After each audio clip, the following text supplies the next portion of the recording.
বাড়ির কাজের মেয়ের সাথে হাসি ঠাট্টা করছে আর জড়িয়ে ধরছে রোদেলার স্বামী আকাশ। রুমে ঢুকতেই তা দেখে যেন পায়ের তলার মাটি সরে গেল রোদেলার। হাত পা ক্রমশ অবাস হয়ে আসে তার। দু চোখ থেকে আপনা আপনি পানি গড়িয়ে পড়ছে। গরম না পড়া সত্ত্বেও ললাটে বিন্দু বিন্দু ঘামের মুক্তদানা সৃষ্টি হয়। রোদেলা তার শাড়ির আঁচল দিয়ে কপালের ঘাম মুছে জোরে জোরে শ্বাস টেনে নেয়। মাত্র 3 দিন হয়েছে তাদের বিয়ের, এখনো কাঁচা হলুদের গন্ধ আসছে। অথচ এরই মধ্যে স্বামীর রঙ্গলীলা দেখতে হলো তাকে। বিয়ের 2 দিন পার না হলেও স্বামীকে মাত্র কয়েক ঘন্টার জন্য নিজের কাছে পেয়েছে, কিন্তু তাকে ভালোবেসে তার কাছে আসেনি, এসেছে নিজের শরীরের ক্ষুধা মেটাতে। তবুও রোদেলা তার নিয়তিকে মেনে নিয়েছে, কারণ সবাই বলে দিয়েছে স্বামী অমূল্য রতন, তাই সে সব মেনে নিয়েছে। আর বেশিক্ষণ দাঁড়িয়ে স্বামীর রঙ্গলীলা দেখতে না পেরে সে চলে আসার সময় দরজায় ধাক্কা খায়। সে রুমের বাহির হয়ে যায়। সে তৎক্ষণাৎ কাজের মেয়ে জরিনাকে ছেড়ে দিয়ে রোদেলার দিকে চলে আসে। আকাশ দরজার সামনে এসে রোদেলার পথ আটকিয়ে রোদেলাকে জড়িয়ে ধরে। তার গালে হাত দিয়ে স্লাইড করতে করতে বলল, ডোন্ট প্যানিক সুন্দরী, টেক ইট ইজি। এ বয়সে এমন একটু একটু হয়, এটা আমার দোষ না সুন্দরী,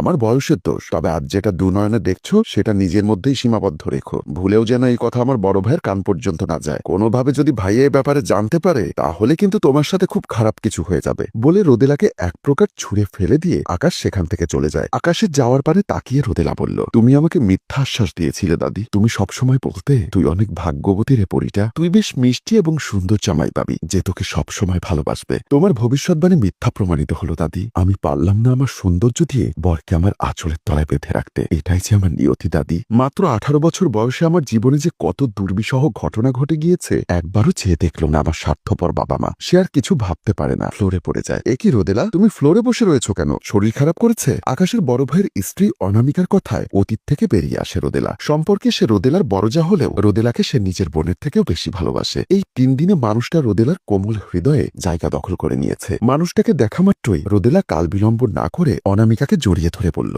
আমার সাথেই কেন সবসময় খারাপ হয় আপু? আমি কি জীবনে কখনো সুখের নাগাল পাবো না? জানি না রে বোন, আমি বুঝতে পারছি না তোমার চাচারা কিভাবে তোমাকে একটা নরকের মধ্যে ঠেলে দিল। তোমাকে বিয়ে দেওয়ার আগে তাদের অন্তত একটাবারের জন্য হলেও আকাশের ব্যাপারে খোঁজ খবর নেওয়া উচিত ছিল। শুনেছে আকাশের নামে অনেকগুলো কেস আছে, যার মধ্যে রেপ কেসও আছে কয়েকটা, কিন্তু বাবার নিজের ক্ষমতা আর টাকার জোরে সেগুলোকে ধামাচাপা দিয়ে রেখেছে। তুমি এসব ভুলেও কারো সামনে বলো না, তাহলে ওরা তৎক্ষণাৎ তোমার চিপ কেটে নিবে। 5 বছর হলো আমি এই পরিবারের বউ হয়ে এসেছি, কিন্তু আজও এই পরিবারের রহস্য উদ্ঘাটন করতে পারিনি।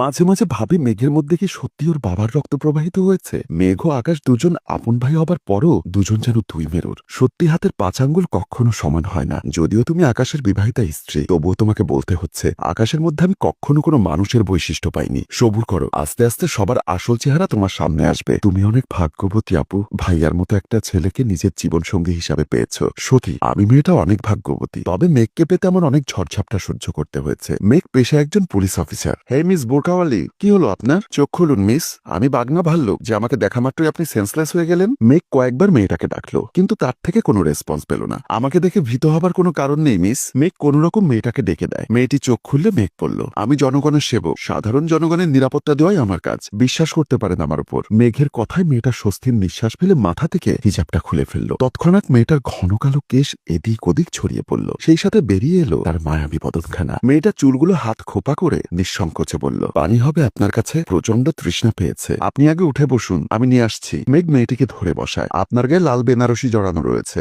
গলায় কানে স্বর্ণের গহনা। বিয়ের আসর ছেড়ে পালিয়ে এসেছেন কেন মিস? সেই তখন থেকে কি মিস মিস করছেন? হ্যাঁ, আমার সুন্দর একটা নাম আছে, আমি অনামিকা, কোনো মিস ফিস না। তো মিস অনামিকা, বয়ফ্রেন্ডের জন্য বিয়ের আসর ছেড়ে পালিয়েছেন বুঝি? কিন্তু যার জন্য পালিয়েছেন সে আপনাকে ধোকা দিয়েছে, তাই তো? বুঝতে পেরেছি, পালানোর সময় আপনার আবেগ কাজ করেছে, বিবেক না। একবারও ভেবে দেখেননি আপনি বিয়ের আসর ছেড়ে পালালে আপনার বাবা মায়ের কি অবস্থা হবে? যে বাবা মা আপনাকে এতগুলো বছর আদর স্নেহ দিয়ে বড় করলো, তাদের মুখে চুলকানি মেখে আপনি ক্ষণিকের ভালোবাসার পেছনে ছুটলেন। আপনার বাসার অ্যাড্রেস বলুন, আমি আপনাকে বাসায় পৌঁছে দিয়ে আসি। বাসার কথাটা শোনা মাত্রই অনামিকার চোখে মুখে আতঙ্কের ছাপ ফুটে উঠল। সে ওয়াইস ফুটে সুরে বলল, যে নরক যন্ত্রণা থেকে আমি বের হয়ে এসেছি সেখানে আর কিছুতেই ফিরবো না আমি। আপনি প্লিজ আপনার বাসার অ্যাড্রেসটা দিন। আর না দিলেও কোনো সমস্যা নেই, কারণ আইনের হাত খুব লম্বা। বাসা থাকলে তবেই তো অ্যাড্রেস দিব।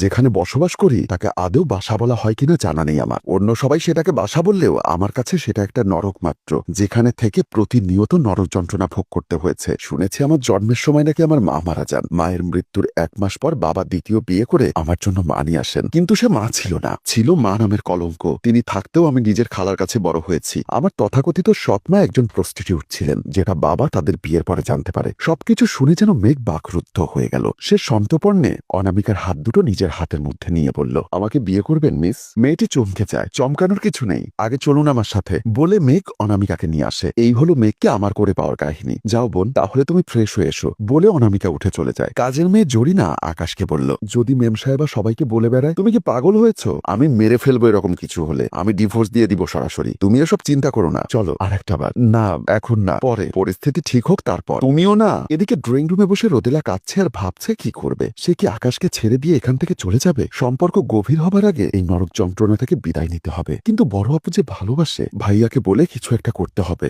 হয় চলে যাব, না হয় মেঘ ভাইয়াকে বলে জেলের ভাত খাইয়ে ছাড়বো। এদিকে রোদেলার ভাবনা আর ওদিকে তার স্বামীর নোংরামি দেখি আমাদের গল্প এখানেই শেষ হয়। সম্মানিত ভিউয়ার্স, এই গল্পের শেষ পরিণতি কি হবে সবটা জানতে কমেন্ট করুন দ্বিতীয় পর্বের জন্য।